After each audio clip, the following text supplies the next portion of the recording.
So social doubts, it's very important to understand that we are a society. And if you study social psychology, there are two main things that develop the social norm. Number one, informational social influence, and number two, normative social influence. What's informational social influence? All human beings want to feel certain.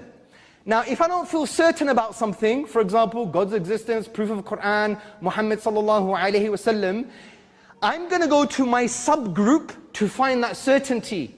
If they're not giving me certainty, if I go to a Maulana and ask him a question, he says, just say Bismillah, go away, this is shaitan, then I'm not going to go to my subgroup anymore. I'm going to go now to the dominant group.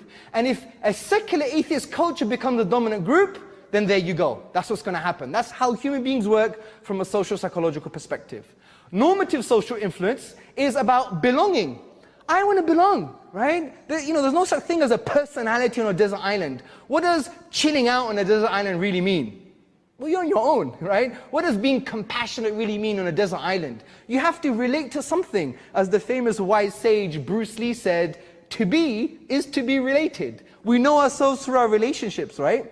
So we have a sense of belonging. Now if I go to my subgroup, the Muslim community, and I have some quirky ideas, I'm a bit of a free thinker, maybe I don't look just like you, my beard's a bit too short, and maybe I'm wearing funky trousers, but I still want to connect with you. But if that community is intolerant, and that community is shunning me away, and that community is saying that you're a deviant, that you don't know what you're talking about, that you're stupid, and we have this ethno-religious cultish mindset about certain things, then where they're going to go? They're going to go to the dominant group. Reap what you sow, brothers and sisters. Don't get me wrong, we have our positions. We believe in classical Islam, we believe in orthodoxy.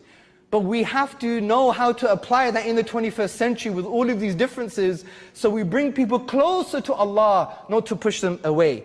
So the way to do this, to facilitate this, is to fundamentally change our discourse, fundamentally change the way we're structured in our societies, and stop treating Islam like an ethno-religious cult, and make people realize that Islam is not just an abstract belief. Islam transcends the belief. In philosophy, a belief is very mundane. This is a microphone. Islam is not equivalent to saying that this is a microphone. Islam transcends belief from the point of view that Islam is a form of knowing that changes your heart, changes what you say and how you relate with yourself, how you relate with others, and how you ultimately relate with Allah subhanahu wa ta'ala. Islam changes your state of being, your state of becoming, because we're not human doings, we're human beings.